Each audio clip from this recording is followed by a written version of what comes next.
So what really sets Schuyler apart is his desire to share and teach. He really wants us to take us on the journey with him, and he wants us to make something. Please welcome Schuyler St. Ledger.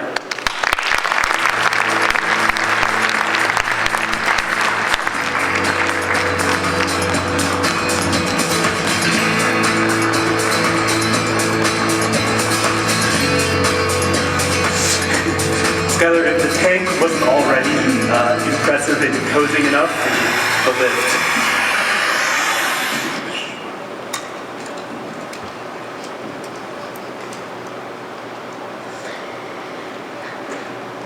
Good afternoon. My name is Schuyler St. Ledger. I'm here to talk to you about my path to becoming a designer and a maker, and how everybody will be a designer soon. What was the first book that you read that was over 1,000 pages? For most people, or most kids my age, it was the Harry Potter series. By the time you get to year 4 at Hogwarts, you've surely read over 1,000 pages. For me, it was the Granger catalog. All 4,482 pages of it. Can we go back? Back again. Yeah. I was amazed by the things in there, from oil and coolant separators to CNC cutting heads. These things were amazing to me because they opened a whole new world of things that I never knew existed. From there I went on to learn how to use analog devices, like a slide rule or vernier calipers. I thought these devices were so cool because you could calculate with numbers or measure things without needing any batteries. I'm not finished yet. Yeah. Do any of you know what I'm doing on the slide rule? I'm multiplying pi times 2 and getting 6.28. How cool is that? From there, I wanted to learn how to use more tools. So I started reading online, and then for my Christmas list I asked for soldering irons and screwdrivers and a multimeter. You recognize this photo. For those of you that don't, it's the 1969 launch of Apollo 11. It's the rocket that took Buzz Aldrin, Neil Armstrong, and Michael Collins to the moon. The interesting thing about this was, in both the lunar module and the command module, NASA had this computer in there called the Apollo Guidance Computer, or AGC. The really interesting thing about it is the processing power of the AGC is less than that of today's Arduino Uno. The Uno has 20 times more processing power and uses 3 orders of magnitude less power consumption. The Arduino is a really great prototyping platform, and I'd actually like to talk to you about some of my projects with it. We live in Phoenix, Arizona. The summer temperatures of 110 degrees Fahrenheit or 43 degrees Celsius require us to have a Bermuda grass lawn. But in the winter, this lawn goes dormant. So to have a green lawn for the holidays, we have to plant winter grass. But the birds have figured this out, and they see my dad leaving the Home Depot parking lot with the grass seed.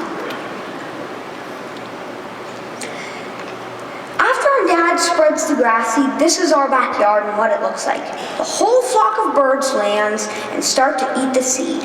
My dad typically has to spread the grass seed down 2 or 3 times to actually get enough grass to grow. Seeing this happen year after year, I was determined to find something better. So I decided to build something with the Arduino. I started out a sprinkler controller box to figure out how does it work. It turns out it uses about 24 volts AC at 200 to 300 milliamps to drive the solenoids to turn on the sprinklers. Then I prototyped the circuit to try and get it to drive the sprinklers. I have a triac to actually control the sprinkler, and then the Arduino Uno I'm using to run the triac. Currently having some issues with getting it to work, but I'm going to try more when I get home. With this, this, I hope to eventually add a wireless motion detector so it detects when the birds land, and also wireless remote so I can spray my sister and brother when I'm mad at them. The birds will never know what hit them with this. Now I'd like to talk to you about 3D printing. This is the MakerBot Industries Cupcake CNC. This was the first 3D printer that I owned. This 3D printer I got back in 2010, and I loved it. This was my first print. It was a whistle. It is so great to have.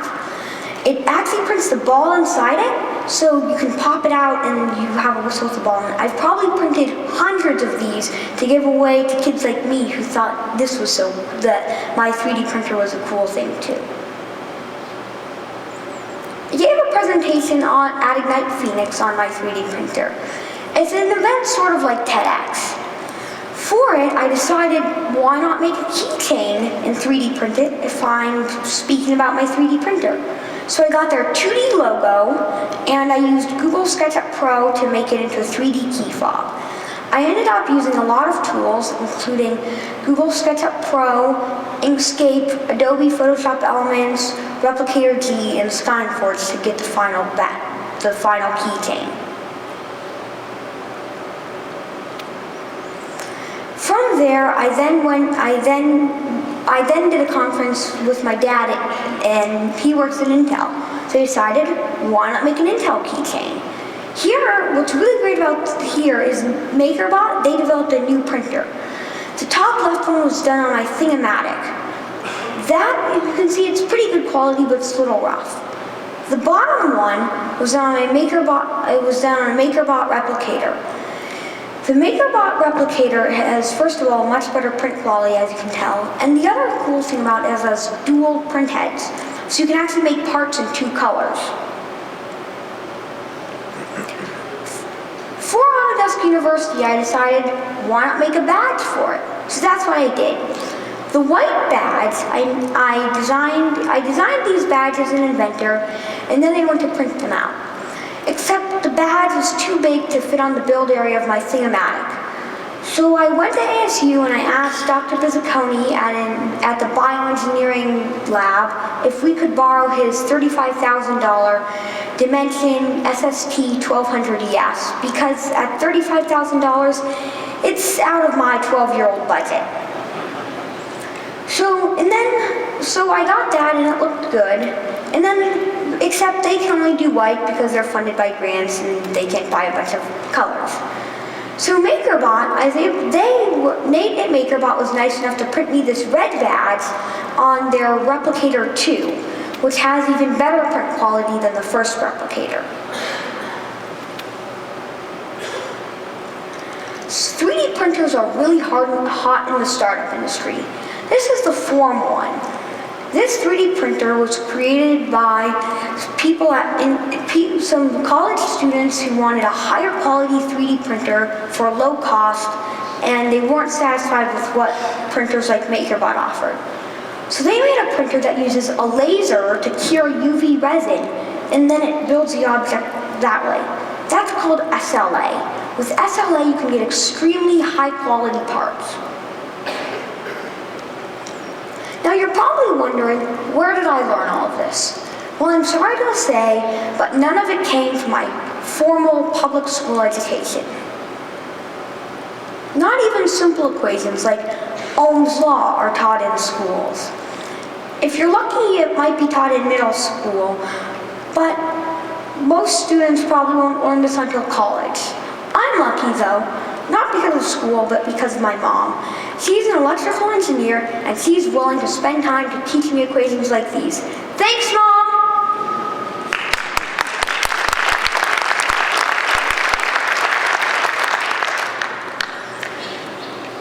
Can we go back one?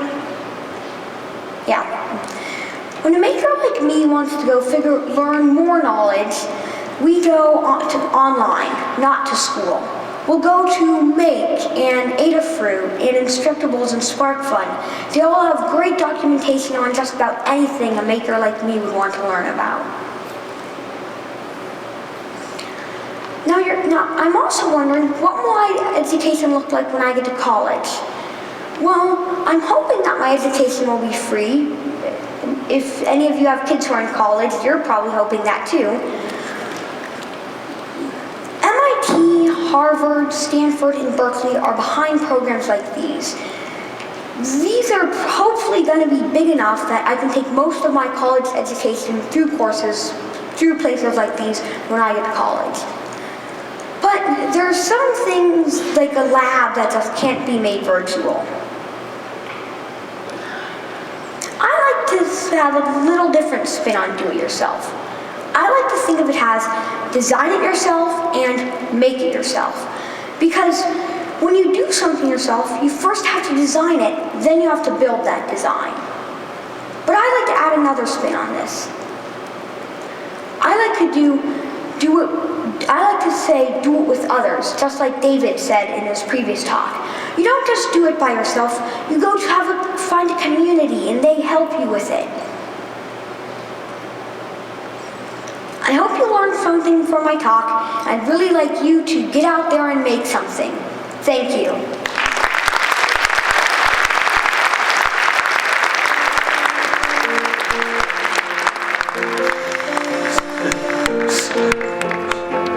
Thank you.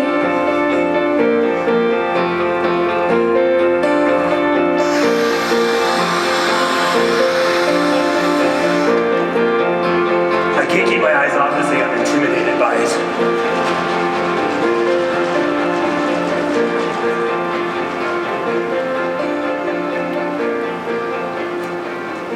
This past summer, Rachel Starr and Jason Chua